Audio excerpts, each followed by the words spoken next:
Hey everyone, Mac is back. Today we're going to talk about the fiery crystal mines and that event that just was released a little while ago. It has a very similar feel to the mining event that we used to have, but it's a little bit different, and the rewards can be good depending on how lucky you are, I guess, in a sense, and how much you want to battle. So let's get to it. So on the cross server page, you're going to see this fiery crystal mine, and you can choose either one. The local mine would just be your server, or the cross mine server, which will be, as you can see here, Kingdom 164 to 155 for my server. So your server will be different with the different different servers you'll face. But essentially, if you look down here at the rules, I'm not going to read over this completely, but you're going to be able to pick a mine. Depending on which one you want, you can pick one that's barren, that doesn't have anything in it, or you can try to fight for a mine that someone's already on, depending on if you want to fight them or not. And you only get so many picks, so use them wisely.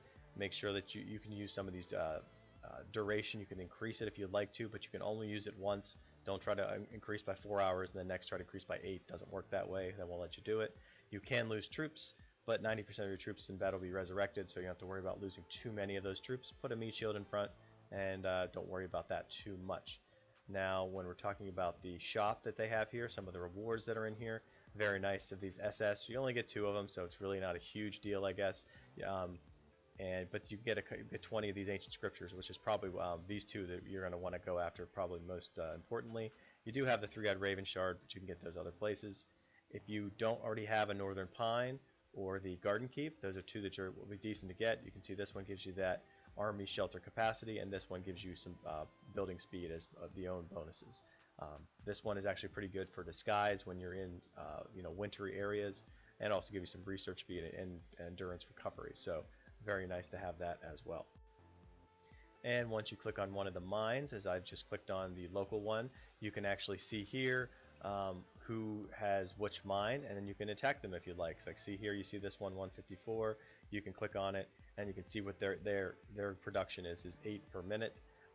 So that's what you're producing those different things from the shop. So in the shop here, what do they call these? The fiery crystals. You're producing those. So you're getting 8 per minute. So for 5 hours and 38 minutes left. So you're going to plus 8 hours. So they added 8 hours on top of that. So that's why it's 538. And then once that's all finished, the dig will be done, and they'll get the reward for how many are in there already. So you can see it's already dug 3,000. So just continue to do that. So the longer you can stay in there and dig, the more of those fiery crystals you can get, and more you can purchase in the shop.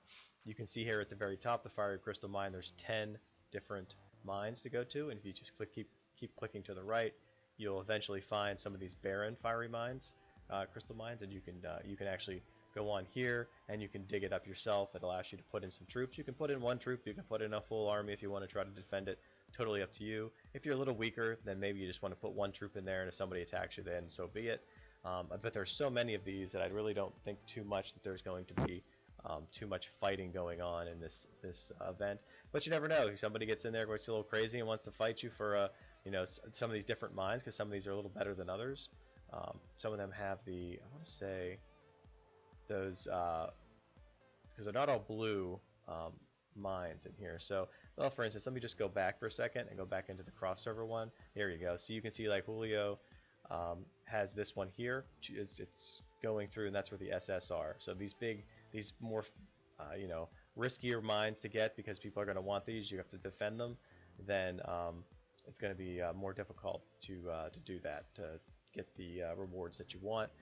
There's your hospital. If you do get attacked, it's a separate hospital, and you can actually see the rules down here and whatnot.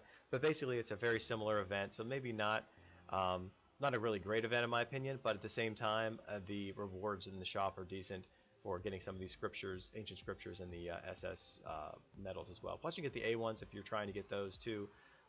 There's 30 of those, which is they're a lot cheaper, but the more, I would kind of rank these in order. Get those 2 SS medals, and then come over here and get these scriptures as well. Those 2, if you should be able to get enough of those during this event to be able to purchase them. So until next time, Mac out.